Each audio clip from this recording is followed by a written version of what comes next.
Welcome to Brave. Be inspired by the best leaders of Southeast Asia tech. Build the future, learn from our past, and stay human in between. I'm Jeremy Au, a VC, founder, and father. Join us for transcripts, analysis, and community at www.jeremyau.com. Hey Milan, good to have you on the show.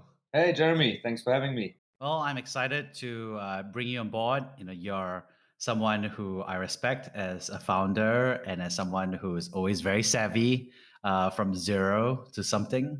And I'm excited to share your journey with everybody here. Sure, yeah, let's get going. So, for those who don't know you yet, who are you? Yeah, so I'm just a German kid running a startup in Singapore. But essentially, I'm currently the CEO of IVS.TV. We're one of the largest online video platforms in Southeast Asia, serving publishers like Compass, Kapanlagi, DTIC, ABS-CBN, Summit Media in the Philippines. And so essentially what we do is you see me right now on a video player. We provide a video player for large publishers where they can host their content and also monetize through advertising, essentially. That's amazing. And how did you get started? Were you like entrepreneurial as a kid? Tell us how you got from, the age of zero to where you are today. That's a long story. I think I was always somebody who had projects. I remember as a kid, I was always the guy who was rallying the troops for doing something, like even like little projects like going to the lake or building a tree house. But actually, I come from a family of scientists and artists more so. So my mom and her mother were artists, and my father is a science professor. Both of my grandfathers were science professors. So I actually felt a little bit this obligation for me to go into the high sciences or natural sciences in my youth. And then I went to New Zealand when I was about 15, 16 years old for a student exchange and stayed there for 12, ended up staying there for 12 years, maybe subconsciously to run away from from getting pushed into sciences. No, I don't know. But so I just really enjoyed New Zealand and then studied design there because design to me seemed like a healthy mix of science and art because I was always the creative type and I still do some design actually even for my company. And my product manager is very happy. So I studied design, and while I was studying design, I didn't have much money. I was a young student, and I started to try to figure out ways to make a bit of money. I was working in a cafe first, and obviously you don't make lots of money working in a cafe. And I started to look at other things to do, and I started to trade phones, for example. This was the early iPhones, iPhone 1, iPhone 2, and also laptops. So I just sort of figured where can I buy them cheap. I learned how to fix them a little bit and sell them for more. And then eventually started flipping cars, secondhand cars like Toyotas, Hondas, Subaru Legacy. Because a lot of backpackers, they come to New Zealand, they put a mattress in the back of the car and then they drive around New Zealand for half a year or a year. And they have their flights booked in advance. And when they have to leave, they're in a rush to sell. They don't have much time, so they're usually willing to sell it at a much lower price, and then I'd have the time to kind of sell it slowly and make decent margin on it. And I think that was my maybe subconscious or at least not on purpose path to becoming an entrepreneur. I think started there, and then I finished my design studies and was then working at Saatchi & Saatchi and BBDO and Young and Rubicam, which are sort of the big creative agencies in Wellington, in New Zealand, and I was making my $50,000 salary, and I realized like this is crazy. I made more money with flipping things during university, and now I'm working 14-hour days in an agency. I mean, nothing against working in agencies. There's a lot of good things about working in agencies. I learned a lot. It's also fun, but that sort of made me realize that I think I'm probably made to be an entrepreneur. But so it kind of took all that 360 to realize that, that's how it started, I think. Wow, amazing. What was it like to flip cars? I mean, how did that happen? Yeah, funny story as well. So it started just me buying a car for myself. And I was looking around on the web. There's a site called Trade Me in New Zealand, trademe.co.nz, which is kind of like an eBay, but they have everything. It's like basically classifieds, the large classified side of New Zealand. And I was looking around. I knew I only had, this was when I was 17 years old, right? So I only had $1,000 or $1,500 or something that I had saved up. and I wanted to buy a car, and I was trying to find one, and I couldn't find one that was decent, that I felt was decent enough, all banged up. And a friend of mine said, well, you should go check out the backpackers, because in the backpacker hostels, they have these rideouts, with like a piece of paper with a number, where you grab the number where people are selling their car, and usually they sell cheaper because they're in a rush. So I went and I bought my first car that way, and then I drove it for about a year. In New Zealand, you can make your license quite young, so you can start driving with 16, 17, which is nice. So I drove it for about a year, and then sold it for almost twice the price that I bought it. It wasn't planned. I just realized, like, this is what people were telling me. You can probably get that on Trade Me, and I realized, like, that's crazy. Like, I just made like more than $1,000, and also getting to use a car for a whole year and adding 20, 50,000 kilometers to the wheel. So I think that for me, that something clicked, right? And I was like, maybe I could try that again. And then I just did it again and again and again and again and again. So it just started with a one-off, and then kind of, I realized it works, and just did it over and over. How do you feel to worry about money less? I mean, because, you were starting to flip, right? And before that, you were like worrying about, because you were saying that you didn't have enough money. And then when you started flipping cars, I assume, do you feel like you stopped worrying more? Or I'm just kind of curious, how did the emotions change around money at that time? I started to have more money. Right. So for sure, it felt good. Like, it felt good to have more money, because you just have that freedom, that you're not so dependent on your parents. Before that, it was like my dad sending me $100. It was $100 a week, New Zealand dollars. So $400 a month. It was pretty tough to live off $400 a month. And just starting to, started to have like some really more serious money I think it made me feel very independent and in control. And I think there's also this, Naval Ravikant talks about this a lot in his podcast, that, people say that, money can't buy you happiness, but money can make a lot of things that make you unhappy go away. So I think there's a sort of truism in that money can make a lot of things go away that make you unhappy. And I think, for me, for sure, I realized, like, money is important to me, and I enjoy being in control of my own money. Maybe a rites of passage as well for me. Funny enough, somewhat accidental. I mean, sure, I was, you probably notice yourself, like, when you grow up, some things that happen, you feel like it's happening to you rather than you are doing it, So like with this car thing, it was more like that. I didn't feel like it was me, like, purposely becoming a secondhand car salesman. It just developed, it just happened. And then I think, then this became a rites of passage for me, and my relationship with my parents changed a lot as well, because I wasn't reliant on them anymore. And I think my father started to respect me more as a friend or as a peer rather than just as a son. And so it changed a lot for me, I think. Was that his secret plan, by giving you only $100 a week, for you to go figure it out? Do you think it was planned, or was it just unintentional?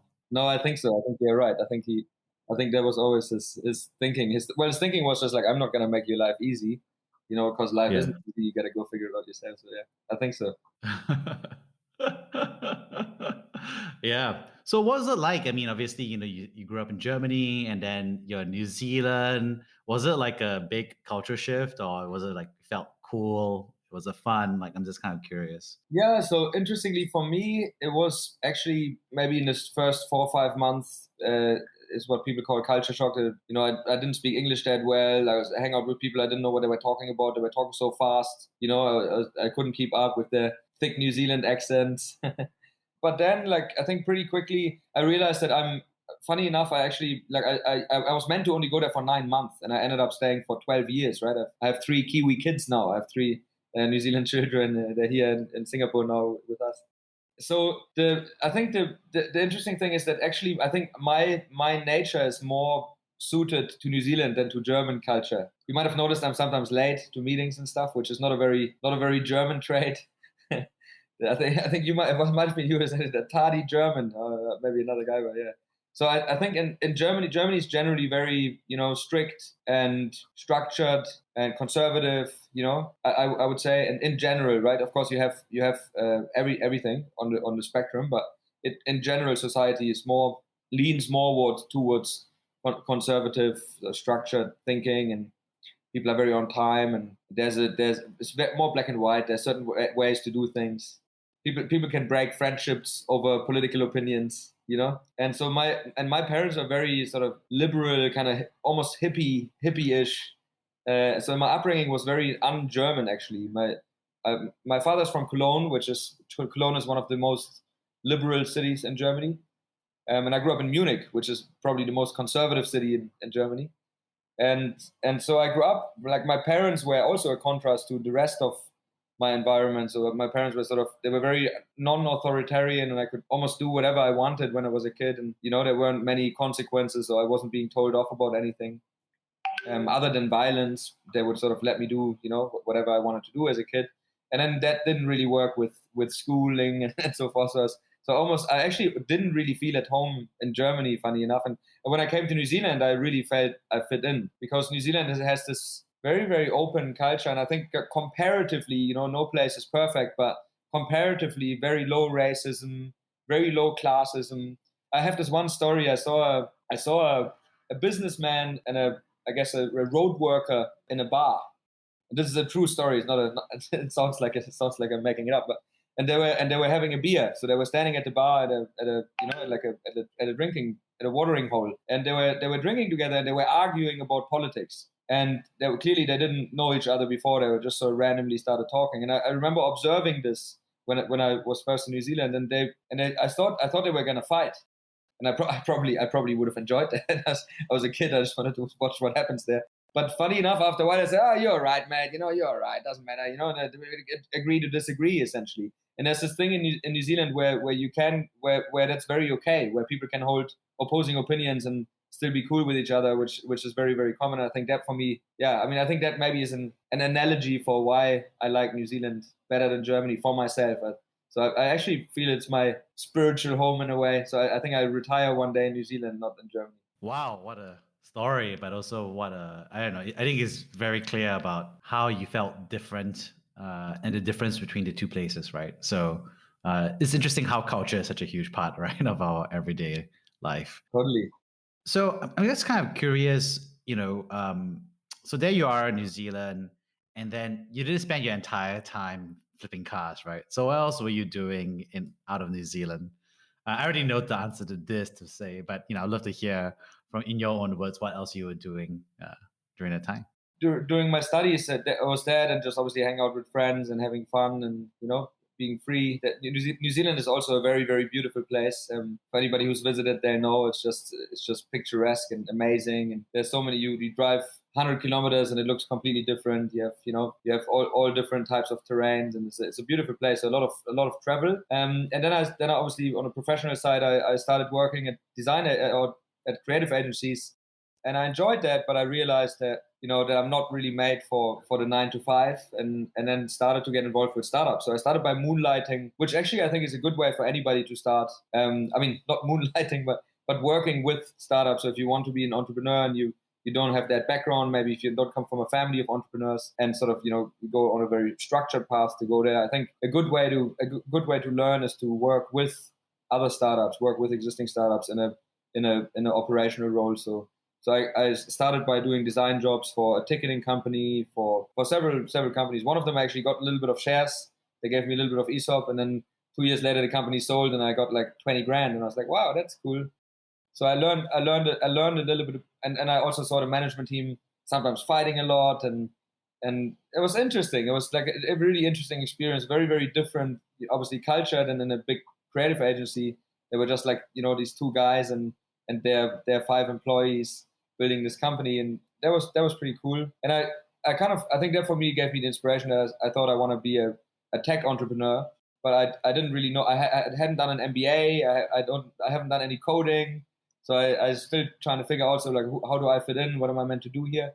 And so I started the first company. I was the third wheel, chief product officer, co-founder for. It was called Chariot, like a horse chariot. Chariot.co.nz, and basically what we did was, like, if you know BlaBlaCar, we were sort of like a Lyft or Uber, but for long-term commute, long distance commuting. But the issue was eventually we realized, so it was very cool. It was a lot of fun. Like, I was the product guy, so I was basically sort of coordinating the developers and the CTO with the business vision and also designing all the app myself, which was really fun. So to design like an Uber-like app experience, right? I enjoyed that a lot more than doing advertisements for Burger King. And then not that was also fun, but I think designing a ride sharing app was kind of cooler. And so and so through that, but then what we realized, and I had no idea about P&L, right? Like the CEO was looking at that, and then eventually I had this kind of insight that we got to, I think, about 200 rides a month in New Zealand. This is people going from one city to another, or going from their hometown to work. So they travel an hour to work every day to go to the major city, and the margin per ride was something like 60, 70 cents. And so it kind of occurred to me, that was my little first P&L moment. It kind of occurred to me, like, this is going to be really tough to scale, because even if we have thousands here, we're never going to make enough money to pay ourselves salaries. And so essentially then I left the company at that point, and sort of started to think about, actually, I mean, concurrently, I was already thinking about what else, what other ideas do I have that might make sense. And then a friend of mine in Germany, over a call, sort of pointed me towards this Korean company called Buzzbill, and they were called Latte Screen back then, I think. And basically what they were doing is they were putting advertising on Android lock screens. And if you accept the advertising, you get points, or you can get like discounts in malls and so forth. And I thought it was really cool. And I didn't see a lot of companies around doing this. Definitely none in New Zealand. So I just went about and started that. And I just found the CTO was actually the father of a mentee of mine, a younger sort of developer, designer who I'd help out sometimes. And so his father, then I pitched it to him and I asked him if he knows any Java developers. And so he said, actually, my father is a Java developer, if you want to speak to him. So I ended up then co-founding the company with my mentee's father. So it's quite funny. He was fantastic. So he built the whole thing from scratch. And so that was my really true entrepreneurial experience. I was the CEO in the company, and I would say, it was also like an MBA in itself for me to really, really understand how building a company works and how a company is run. And I made a ton of mistakes and hopefully learned from most of those. Yeah, so that was really my major startup experience prior to what I'm doing now. Was this company, it's called Postr. It was just actually 2 months ago acquired by Play to Pay, by an American company. So essentially we started building this. We had a weekly meeting at the pub in the evenings where we sat together and talked about, what are we doing, and essentially started building this app. First, it was an app where you just got actually cash for accepting ads on your lock screen. Eventually, we realized that the churn was too high, so the CAC LTV ratio didn't make sense, and we were then looking at, what else could we do. We were pretty sure it's about the reward. What is the reward for the user that's meaningful, but it doesn't cost too much? If I give you $2 a month, would you look at 100 ads on your lock screen every day? Probably not, right? But so we're thinking, what can you buy with $2 that's meaningful? And so we came up with this idea one day. I was actually my chief operating officer back then, Roger. He's like, why don't we talk to the telcos and see if we can give people data? Because data is there already. It's a sunken cost. So when Singtel gives you an extra gigabyte, they don't have extra cost, right? They have cell phone infrastructure, cell tower infrastructure, and through that they provide you with connectivity, and it's for them it's essentially a sunken cost, and they can make additional money. So we did our first deal with Skinny, which is part of Spark, New Zealand Telecom, and it just worked extremely well immediately. So we had great. I think from memory, our initial. We had something like less than 70% 30-day retention or something, and then, churn curves flatten out. So we had really, really great retention. The CAC was basically zero, or just business development work with the telco, because the telco so these were white label apps, and the telco would communicate and market it to their users. And so then we started to get some investment. We raised about, in total, $5 million US in sort of 3 tranches, and then expanded and did deals with Optus in Australia, Singtel here in Singapore, Telkomsel in Indonesia, O2 Germany, Portugal Telecom, and several others in the pipe. So that was exciting. What was it like transitioning? Because before that, you were kind of working on these smaller things, right? And then suddenly you're raising venture capital. You have a full team now. You have a COO. It was a big change, right? I mean, I can't imagine, because before that, you must have been pretty flat, and now you have, hashtag COO. You have, engineers. What was it like in that transition as a leader? Good question. I mean, we started when we started it.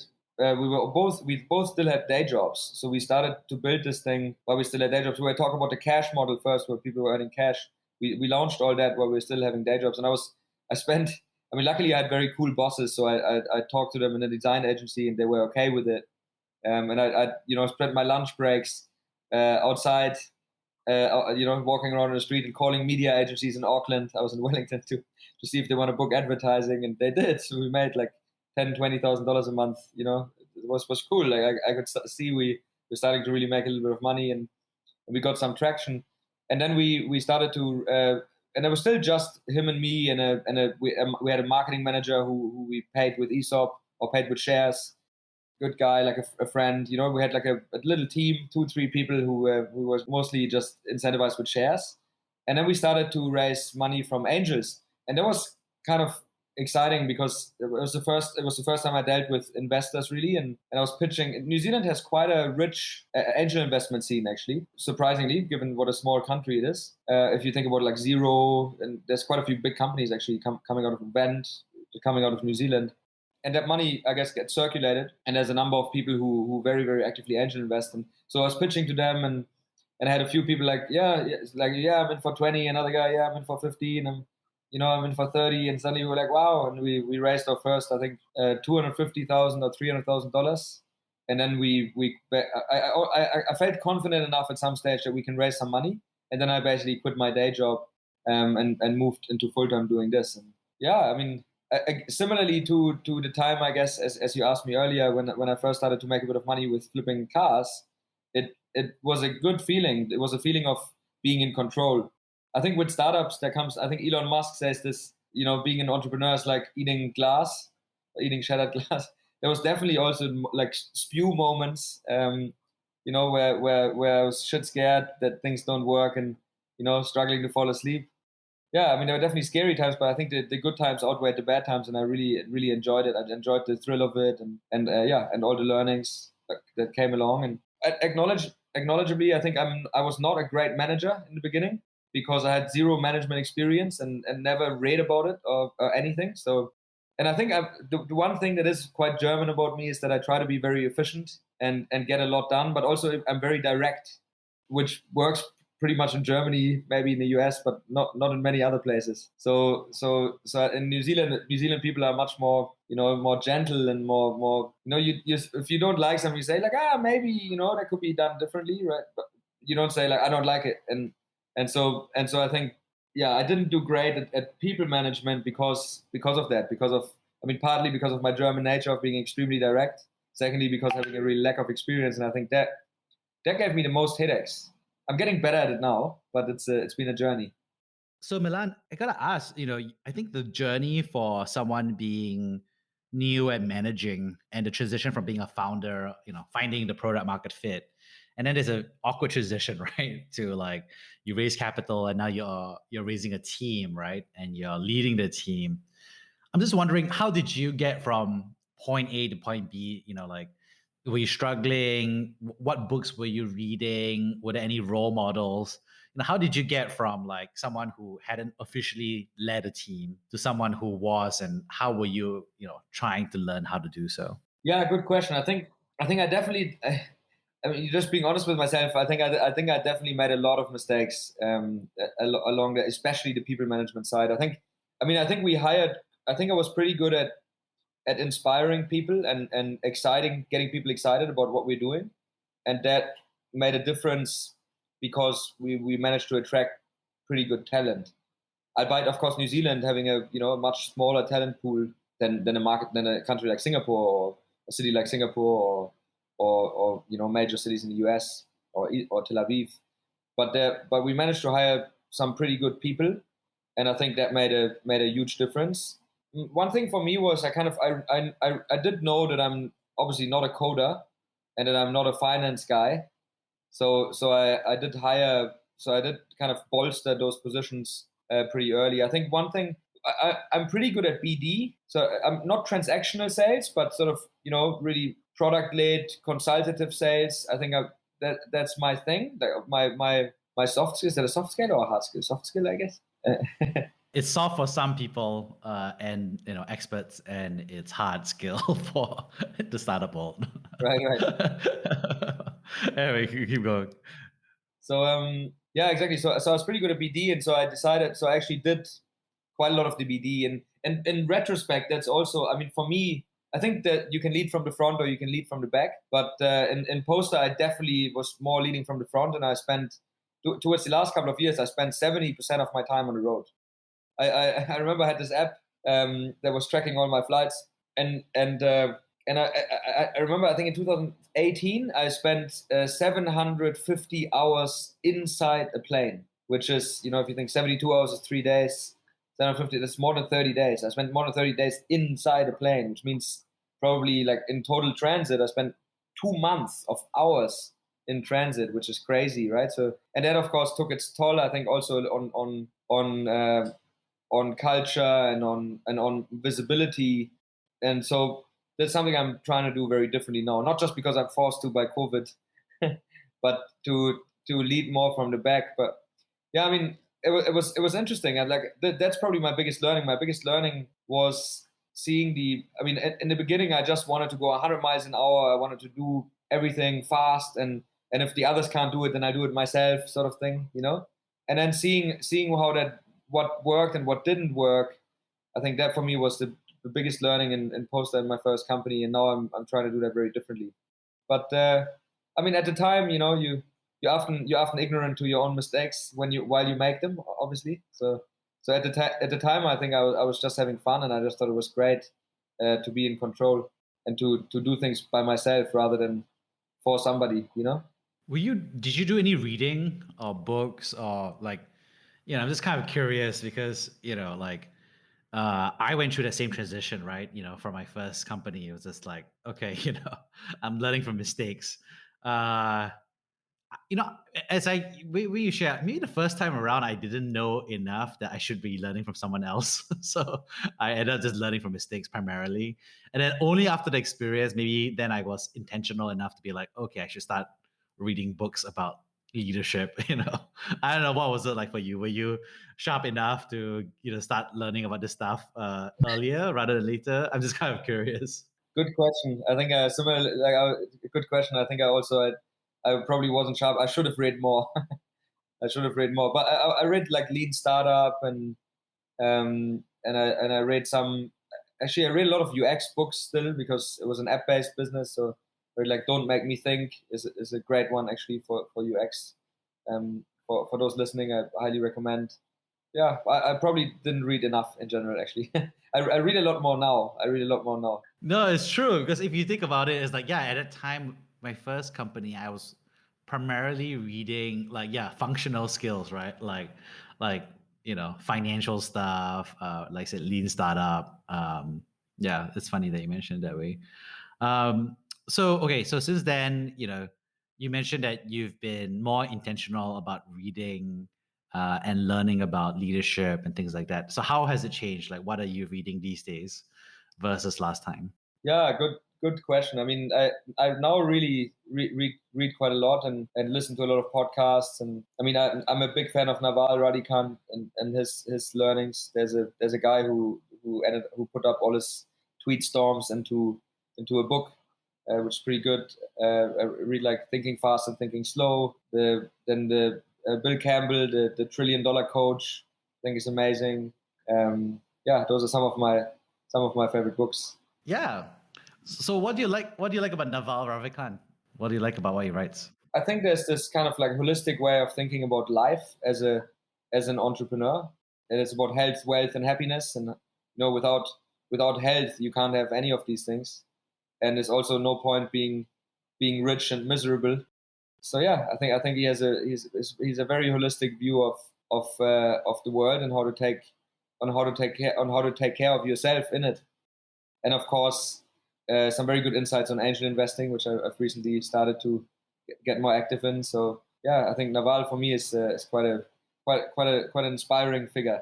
Yeah, that's awesome. I mean, to be frank, I feel like Naval, it's interesting because I think it's only recently that people are really talking about Naval. I think he was like for a long time pretty like not low key. I mean, he was always tweeting, right? And he was always out there. But I don't know, it just feels like it's recently surfaced in the public consciousness of the founder dash VC world, maybe relatively over the past 2 years. Right. Like Naval talks a lot about like specific knowledge and about, you know, how to do things from your point of view, like how to, it's almost like self-help, you know what I mean, for entrepreneurs. Right. Whereas like I like some of the leadership writings from, like, for example, the $1 trillion coach, Bill Campbell. It's really great about like how it's always a team that achieves things and hiring the best people and so forth. So yeah, in terms of leadership, I've really changed to leading from the back rather than leading from the front. That's probably the biggest thing I've learned from reading. And what would you say is the difference between leading from the back versus leading from the front, in your own words? Good question.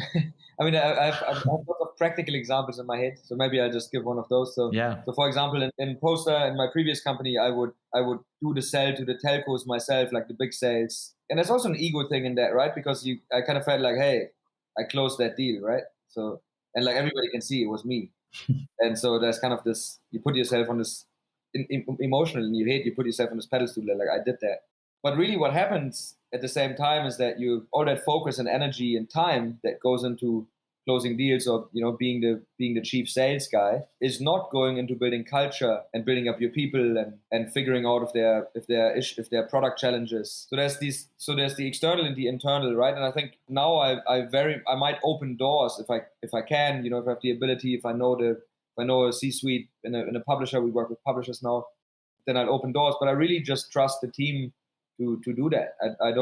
I hardly focus on the external side, aside from investors. Of course, as a CEO, you always end up dealing with the investor side. But on the operational side, I really let the team handle that and let the team take the credit. And I focus much more internally. I focus much more on, and also one thing is culture. I think culture eats strategy for breakfast. Is that Andreessen? Or I can't remember Mark Andreessen who said this, but I think it's very true that the fact is, if you have if two of your leaders are engaged in some political battle between each other because they have, you know, conflicting views about something, and you don't deal with it, it can have a tremendous negative impact on your company. Whereas you might not even notice that if you're out in the front, and leading from the front. So now I spend a lot more time on alignment, on just getting people aligned, just making sure we all see the same goalpost, right? I think in my previous company we could have done a lot better and grown faster and bigger if I had done things that way. I mean, would have, could have, should have, but yeah, if going back for sure, I think that's also a very big learning for success. And I can see it now in my current company. If you spend the time on the internal stuff, on culture and on alignment, then everything else kind of just works. And you're also less stressed because you have more time. You know, you kind of in a way delegating some of the requirements for sales and so forth, and for people management that maybe if you're leading from the front, you're trying to do yourself, to kind of be a micromanager or take the credit. Yeah. Does that answer your question? Long-winded answer. Yeah, that makes a lot of sense. I mean, I think, it's less about the down arrow moral of the story, but it's more like, we both evolved as leaders over time, right? Because, if you don't have time, you can't, and experience, it's hard to learn from it. Yeah. I mean, I'm just kind of curious. I mean, you obviously, spend a lot of time, now doing the culture alignment, you spend a lot of time on self-work. Like, we know a lot of startup founders who are transitioning between the founder role to the CEO role, right? And at the founder stage is, you have that early stage where you're just trying to figure out whether this product works or not, right? Whether it's even worth doing, right? Is it even worth 10 grand of revenue a month possibility, right? Is it even scalable, right? I mean, you talk about your Chariot experience, that's, probably that's the earliest, founder stage. And now for your last two companies, you've made that transition from that early product market fit stage to like, the dirt road, right? Of like building a startup. What advice would you normally give to someone making that transition from point A to point B? Is it like read Naval, or is it like, how would you think about it? I mean, I angel invest quite actively now, so funny enough, I'm observing people kind of going through it, And I mean, I don't know if this is true, but I have a feeling that it's very hard to tell people how to get there. They kind of, everybody has to get there themselves, you know. I generally think that, like, a few tips that I give to, like, you know, new founders or first time founders. You know, we're both not first time founders, so you can kind of, you know, there's a saying, the more well aligned you are, the less words you have to use. So, like, we can just look at each other and be like, yeah, we both, you know what's going on. But then for first time founders, I think on one hand you just have to go through it, but I think maybe a couple of frameworks that help, and I think one of them is leading from the back and paying a lot of attention to culture, and being very purposeful about culture. So and you know, there's values, and people talk about this a lot. Like you can have values like a value that's written on a notice board, on your, you know, written on a wall, on a poster. But really, what values are is more, you know, how you operate internally, and I think being conscious and purposeful about it is really important from the early stages, because when it's just you and your buddy, when it's just 2 or 3 people starting a company, then it's kind of easy to have a culture, because you probably know each other for a while, you get along well.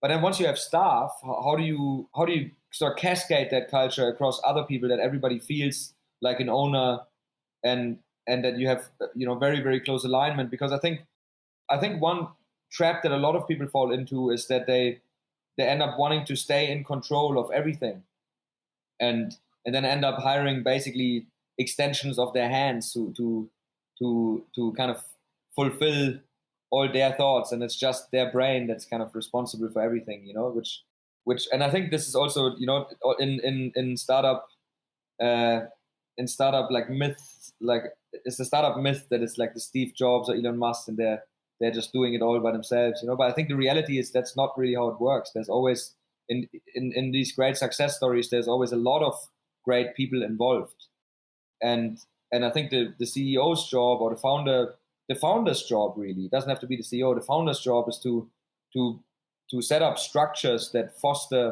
can foster and support growth. And I think one big thing is getting your head out of just execution mode all the time, and taking a step back and thinking about, you know, how do I have to set up the pieces here on the chessboard to make sure I win the game, right? And I think that's something that a lot of founders that I meet.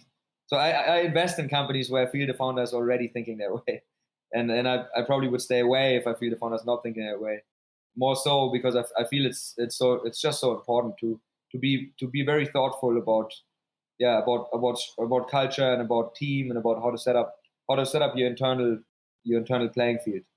Yeah, I think there's a lot of truth to that, right? Which is, at one level, like, at the end of the day, some people are ready to move to the next stage, and some people just need a bit more time, right? And it's very hard from us on the outside.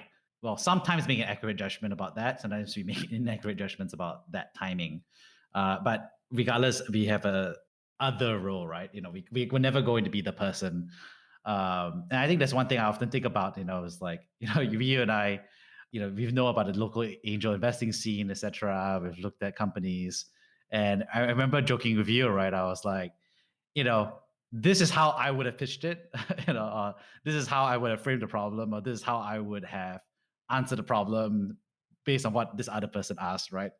And then I have to be like, okay, you know, just put that aside to one side and say, okay, what is their approach, right? How, you know, because they are successful to this point because of the way they approach the problem, right? You know, and it's interesting to have that, you know, duality, if that makes sense. Yeah, totally. Yeah. Yeah, and I mean, you can't, like, people are gonna do what they're gonna do, right? So yeah, you have to invest in the founding team, right? Because they're gonna make all these micro decisions every day that are gonna be totally different from Milan or Jeremy, right? You know, so, you know, you got to invest in their instincts, and the ability to learn and grow, right? Just kind of curious. I mean, you know, you've also done two things, right? I mean, you saw the active angel investing scene in New Zealand, and now you've been angel investing in, you know, Singapore and Southeast Asia. So I'm just kind of curious, what have you found the difference, and how has your approach changed over time? I think New Zealand is quite sort of small and insular in a way. I mean, physically even, right? It's a small island at the end of the world behind Australia. Um, and so I think New Zealand is, in a way, it's very founder supportive in terms of the ecosystem, the people around. But I think one thing I've heard from quite a few people, and I don't want to say anything bad about anybody, but I think New Zealand is pretty tough on the cap table, because a lot of the valuations tend to be very, very low in the early days, which is, I mean, to some extent, like I'm kind of conflicted a little bit, because of course as an investor it's nice when the valuations are lower, because you get more of the company and you get higher upside if it's very successful. But on the other hand, the challenge is also that it can dilute founders too much too early, and then the company actually becomes not VC investable. And so there's, I think, a lot of companies in New Zealand that kind of never get to the point of VC investment. And there's also a lot less VC investors. I think there's only two, Movec and one other coming out that really are sort of Series A VCs. Whereas, and you can get valuations of like $1 million post money in the first round, right? And people give away 20-30% to a couple of angels who gave them fairly small checks comparatively. But then on the other hand, there's a couple of, like, I think there's this group of entrepreneurs as well in New Zealand who like multiple time entrepreneurs like Rod Drury, who started Zero, and they obviously they know how to do things. But then the general startup scene, I think it's in a way not as mature and not as well educated as Singapore is. In Singapore, I mean, and by educated I mean we also talk, everything is in relativity, right? I guess we generally talk in relativity to Silicon Valley, right? Where kind of you have the largest amount of venture funding pouring into startups, the largest amount of exits, and so forth.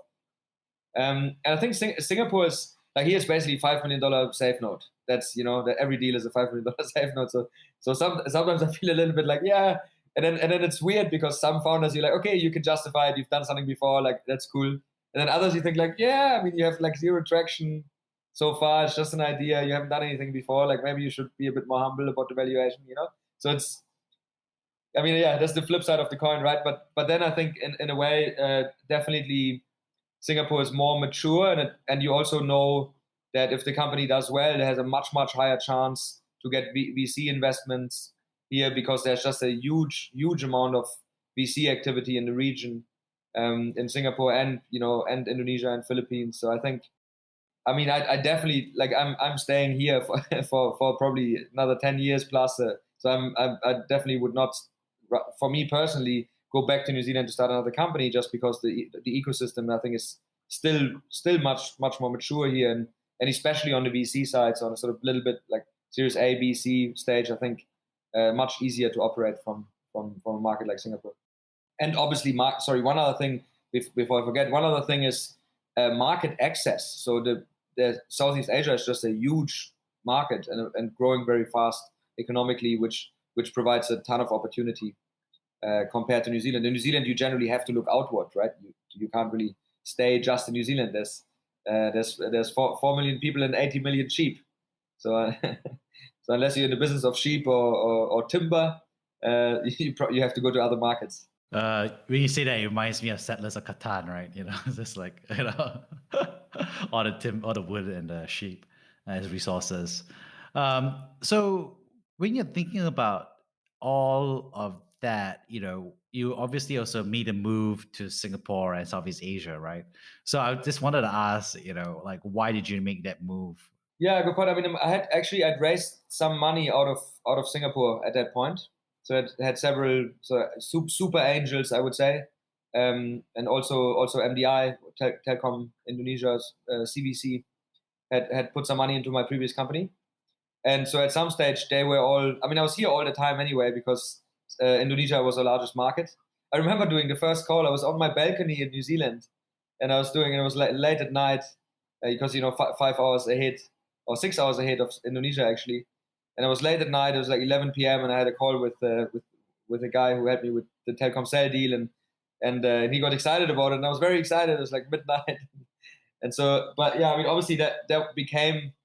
This is, I think, a good example for why it became untenable. Like you don't want to be doing your BD calls at 11 at night all the time. I already had 2 kids, so yeah, 1 kid at that time, so or 2 kids when we moved here, so I had 2 children already, and it just became untenable. I was just on the road all the time. I hardly saw my family, and our clients were in Europe and Southeast Asia, so it just really didn't make sense anymore. And so at some stage, my investors were saying, just come to Singapore. So had some conversation about salary because cost of living much higher here. But yeah, luckily for me, they took care of me and helped me to move to Singapore. And it was meant to be more like for a year or 2, but as was my student exchange to New Zealand, and I think now I'm here for a wee while. Yeah. You and I, we've had some chats about what's so exciting about Southeast Asia and opportunities. Why don't you share, maybe in your own words, what you think about the future for Southeast Asia technology? Good question. I mean, I think one thing that's interesting is if you look at the unicorns, the really the big Southeast Asia unicorns. There's a lot of stuff happening in logistics and transport, obviously, with Grab, Gojek, and then there's a lot happening on marketplaces, which maybe is a little bit of a reflection of, and I think this is probably somewhat, it somewhat leans on what happened in the US, but it's still, I think, different and has its own kind of, Southeast Asia has its own way of doing things, because also people operate differently. You have, I mean, for starters, you have different languages in the different markets. And on the other hand, it's obviously that developing market. So GDP per capita is still much lower, but it's growing. It's growing. I think it's the fastest growing GDP globally in this region. Now, don't quote me, but I read a report, and I think there's huge opportunity in a number of areas. I think here, and sometimes I think there's probably areas that are it's sometimes the non-sexy areas. So Ninja Van, for example, I know it's one of your portfolio companies as well, one of the MonksHill portfolio companies as well. It's I wouldn't have thought of that. I wouldn't have thought of like, how do I get parcels to be delivered faster, But it leans then on the marketplace hype that or movement that we have here, right? With Tokopedia, Shopee, and so forth. So I think there are quite a few verticals that are gonna really blow up over the next 10 years, and a lot of them we may have not even thought about yet. It might not be insurtech or legal tech or biotech like many people might think, or as is the case in US and Israel. It might be quite a different set of areas, maybe not so sexy spaces, but that really help the people, that are meaningful to the people. I think I think many people say this, right? Like you get back from society the value that you give to society, you get back, right? So people basically, like most people who get extremely wealthy because they provided tremendous value to society. There are some bad actors maybe who just stole it or took it, but usually you add tremendous value to get tremendously wealthy. And I think that's maybe where founders should look, is to see like where's there's a need for value creation for a large amount of people or large amount of companies or SMEs or corporates. And I think that there's still a huge opportunity in Southeast Asia compared to the US, which is a much more mature market, and it's probably more about like nudging forwards. Whereas I think in Southeast Asia you can still go like leaps and bounds further in a few verticals. Yeah, that's so true. I love what you're saying, because I think a lot of people in Southeast Asia, the founders, are like saying like, okay, these are all the American unicorns, and and they're all very amazing and very advanced, and then these are all our Southeast Asian unicorns, and they're all very logistics and basic, and fundamental. And then it's like, oh, why is there a difference between these types of unicorns, right? But I like what you're saying is like, hey, let's forget about that. I think they use this phrase in America, which doesn't make sense in Asia, but they say like, let's skate to where the puck is going. That's a very ice hockey thing, you know, like you should go where the ball is going. You don't run to where the ball is currently. Yeah. And I think there's a lot of truth to what you said, which is like, you know, I think founders have to be like, hey, you know, like what does the region need, right? And worry a bit less about the current number of unicorns or what we're doing currently. Yeah, totally. Yeah. If you want to create a new one, you have to really think about it, right? Yeah, you gotta go to where the I don't know what the Southeast Asian version of the puck, skate to where the puck is going, sail to where the boat is, sail to where the fish is going. I don't know. Maybe. Maybe I don't know what the Southeast Asian version of that is. You know, wrapping things up here, Milan. You know, 10 years ago, it's 2011. Where were you and what were you doing at that time? I'm terrible with dates in general, but I'm just trying to think. I was 22 years old. I was working in an agency. I was a designer in an agency, frustrated with doing a 9-to-5 job, and hoping I could one day be an entrepreneur. Yeah, I think. Yeah, that's what it was. And what advice would you give yourself back then if you had a time travel machine? You know, you pop out. You know, young Milan is in a bar. You know, somewhere, pub, and then you pop out in a time travel machine like Terminator. You walk over, and what advice would you give yourself over a beer? I know it sounds really basic, but I think it would be like, don't worry so much, it'll be fine.